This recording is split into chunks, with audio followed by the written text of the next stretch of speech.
Hello friends, in today's video I'm gonna be walking through how to add live subscriber count on OBS. But before getting started this video, make sure to subscribe 5-minute solution. So first of all, open a browser and open this URL livecounts.net, and now click on this green box and enter here your channel username or channel URL, and then click on OK. And after that, here you'll get your channel live subscriber count. Now you will need to copy this URL, so click on the URL box and copy this URL and open your OBS and click on this plus icon for sources and click on browser and give the name here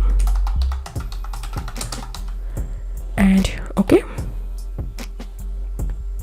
And inside of this URL box, you have to paste the live subscriber count URL and click on OK. And as I can see, I've successfully added real-time YouTube live subscriber count. So that's how you can do it. If this video helped you, give a thumbs up and please consider subscribe to 5-minute solution. Thank you for watching.